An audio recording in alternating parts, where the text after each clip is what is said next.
Hello, welcome to Oceanic Oracle. My name is Ari and today I'm going to show you all the books that I hauled in May / the beginning of June. I am trying to restrict the number of new books that I'm buying because I am moving in August and the books that I'm getting are going to be packed up soon. So I'm trying to slow down on the amount of books that I actually buy.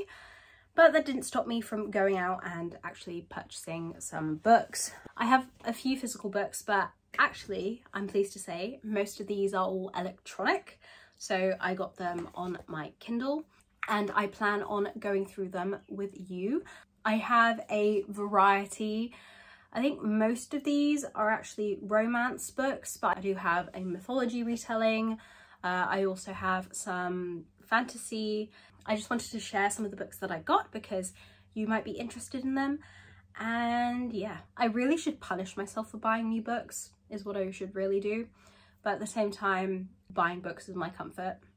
That's just the way it is. I'm going to be breaking this video up based on the genres that they are in. So I'm going to create timestamps at the bottom of the video. I'm going to talk about the YA fantasy first, then my adult fantasy, and then move on to my adult romances, which will be at the end of the video. That is my plan. So I'm going to start with the physical books. Without further ado, let's get into the first book. So the first book I'm going to be talking about is one that I've had my eye on forever. It's a YA fantasy book and it is An Enchantment of Ravens. Now this is by Margaret Rogerson. I read The Sorcery of Thorns last year. I really like her books because they're standalone fantasies, so you can get a whole adventure in one book, which is really nice. This book follows Isabel, who is a portrait artist with a dangerous set of clientele, fair folk or fairies. When she receives her first royal patron, Rook, she makes a horrific mistake. She paints mortal sorrow into his eyes, a weakness that could cost him his life. She goes and she has to stand trial for her crime, you know, painting emotion into someone's eyes, and the story goes from there. I really enjoyed Margaret Rogerson's writing. I really liked her, I really liked The Sorcery of Thorns when I read it, but I think from the sounds of it, I'm gonna like this one even more. This just sounds so cool. I really enjoy standalone fantasy books. And I can't wait to see where this goes. Also, I love this cover. I don't know what it is. The detail on this cover, the cover definitely caught my attention, and then I realized, oh my God, I've been wanting to read this book for so long, and finally I can get a physical copy of it. I'm very excited. It looks relatively short and the actual story is under 300 pages, which is really cool. I love the fact that you can have a standalone fantasy book. You don't have to read an entire series. It's nice to have that sometimes. If you haven't read Margaret Rogerson before and you like fantasy, if you like YA fantasy, maybe you should pick this one up. From what I've heard, more people like this story compared to A Sorcery of Thorns. So yeah, I really recommend it and I definitely check it out. Hopefully I'll get to talk about this soon. This section is for adult fantasy. Now, I have two physical books. I have talked about them because they are in my June TBR, but the first one of two is Children of Jocasta by Natalie Haynes. Natalie Haynes is one of my favourite classicists. I've read a few of her books, so I have Pandora's Jar, which is behind my bookmarks on my shelf.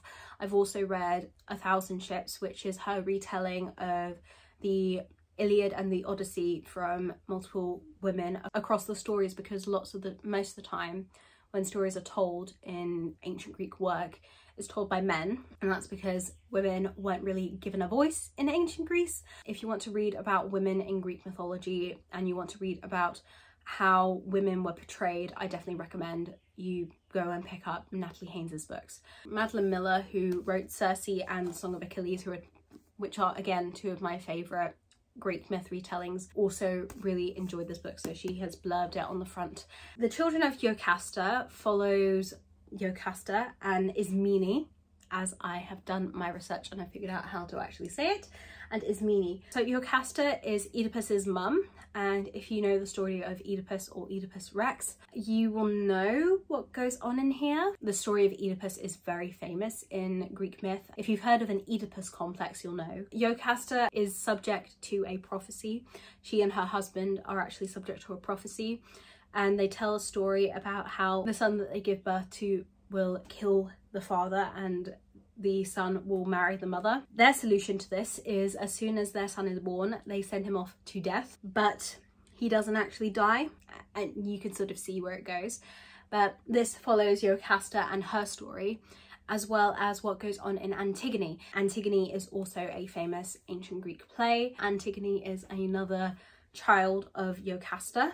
Whilst this is called The Children of Jocasta, it's actually talking about two of the backing women in both plays respectively. It's about them and their roles in their respective stories. I am fascinated. I love reading about women in ancient Greek mythology, as I've talked about, and I think this story is it's really going to catch my attention. I know I like Natalie Haynes's writing. I like the way that she does her research into certain aspects, and I look forward to picking this up. The other adult fantasy book that I picked up this month was Under the Whispering Door. This is by TJ Klune. TJ Klune wrote The House of the Cerulean Sea. This story follows Wallace. Wallace gets collected by a reaper at his funeral and he's outraged. But Hugo, who is the owner of a particular tea shop, promises to help him cross over. As Wallace grows closer to Hugo, he wonders if he's missing something. So when he's given 1 week to pass over to the other side, Wallace sets about creating a lifetime in just 7 days. Sounds really nice. There is gay romance in here. TJ Klune is known for writing LGBTQIA+ books. I've heard a lot about his writing, and I think this honestly just feels like it's right up my alley. It said that TJ Klune writes middle grade for adults, and I really enjoy that sort of writing. It means that his books are just really easy to pick up and very easy to read. So if you're looking for a new like gay fantasy, definitely check this out. So those are the sort of more fantasy books that I picked up this month. I'm now going to move on to the adult romances. So this romance came out, I'm not sure when it came out, but I had my eye on it as soon as I saw that it was available on Kindle. I was going to pick it up, but then I found it at my local bookshop. Set on You. Set on You is a story about a biracial plus-sized fitfluencer. This is about Crystal. Crystal goes to her local gym and is a fitfluencer. So she showcases different workouts. She discusses like body positivity and that sort of stuff on Instagram. It's not about someone coming to terms with accepting their body. Crystal already accepts her body the way it is, and I think it's really nice to read that in books. Whilst it's nice to read books about people learning to love themselves and loving themselves the way they are, it is definitely a very good thing to actually read a book with a plus size person in it who accepts them the way they are. Talia Hibbert writes really good plus size romance as well if you're looking for that. Crystal Chen turns up at her gym one day and she bumps into this guy. This guy's name is Scott Ritchie, and Scott decides to steal her favourite squat rack.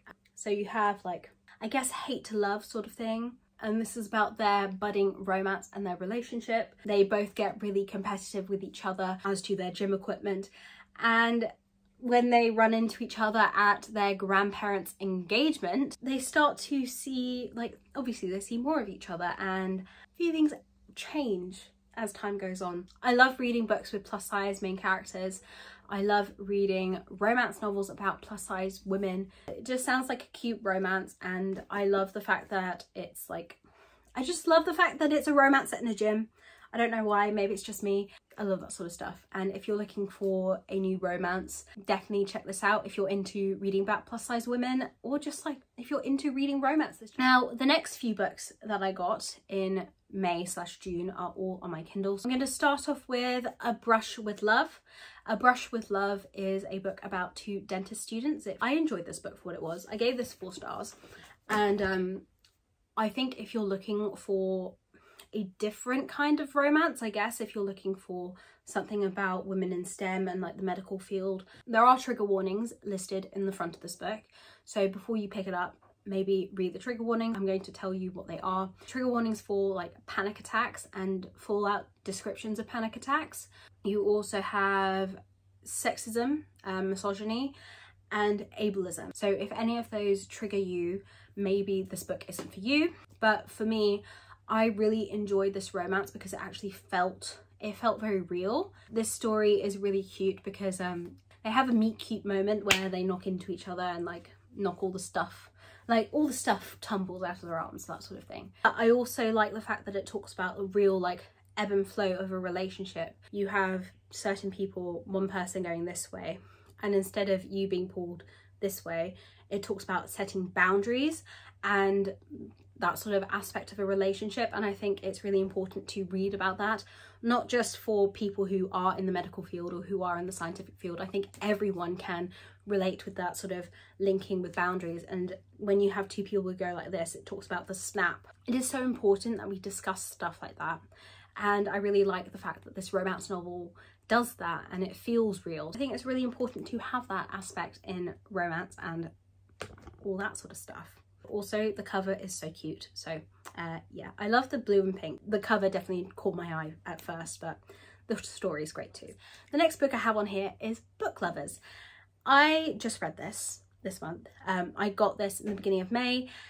I love Book Lovers. It's by Emily Henry. It's a romance featuring people in the book publishing industry. So our main character is a book agent and our love interest is a book editor. It's a rivals to lovers, so they're both sort of competing with each other. It's a small town romance sort of thing, but it doesn't follow the standard cliches in regards to small town romances where like oh, the woman dropped everything and moved to the small town to be with her lover forever as soon as she moved back to the big city. It actually feels quite realistic in that aspect. Nora and her sister have a bucket list of things to do in this small town. I really enjoy that aspect. It adds to the story. Both the main characters are a bit jaded, let's just put it that way. They've both got things going on in their lives and like things that they have to personally deal with, makes them feel more real. The one thing that I really enjoy about Emily Henry's books is that her characters definitely have that depth and definitely feel real. Whilst it's not like your typical romance, this isn't like our male character is the hero and he's here to save the day. It's not really that. It's really nice to read a book about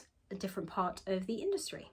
On to the last two books that I picked up. So these two books are actually a part of a series, and they're not actually full-length books, they are novellas. You probably know what I'm talking about, but it's the STEMinist novellas by Ali Hazelwood. The first book in the series that I picked up was Under One Roof, and I really loved this book. Our leading lady is a part of the like environmental protective agency, so I have links with conservation in my job, and I really love stories about women who are in this field who do get romances. It was really nice to read, but the main thing I really enjoyed was the fact that our main male lead is actually demisexual. It is a sort of like hate to love sort of story. Our main character Mara, she turns up at this house that she now has a share in thanks to her dead professor who left her share in this house, so she's staying there so she doesn't have to pay rent on anything. She shares this house with Liam. Liam works for a fossil fuels company as a lawyer. And there's sort of like, there's just fun rivalry going on between the two of them. Our first chapter takes place in the present, but then it goes back to how they actually meet and leading up to that moment. I really enjoy it, and I love reading about women in STEM. I love reading about that in romance. I definitely relate to this book and I absolutely love it. I gave it 5 stars when I read it. Also, I love the cover. I'm really liking pink, and yeah, that's the first book in the series. But I also picked up Stuck With You. Stuck With You is the second book, and I'm going to be picking up the third book when it comes out next month. But Stuck With You follows Sadie. Sadie is one of Mara's friends that she talks about a lot in the first book, so it's setting up the relationship for Sadie and her love interest. Her love interest is Eric. This book is lovers to enemies to lovers, so there's that. It's also forced proximity because they're forced to be close together. It focuses on a misunderstanding that both these characters have, particularly with certain aspects relating to their job. Both these characters are engineers, so Sadie is a civil engineer.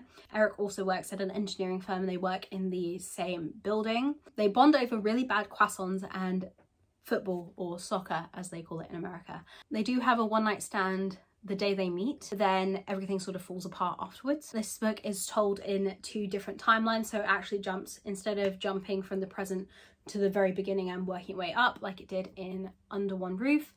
This book alternates between present day and the past, and it alternates until you get to the end. The forced proximity in this is them being stuck in the lift or elevator.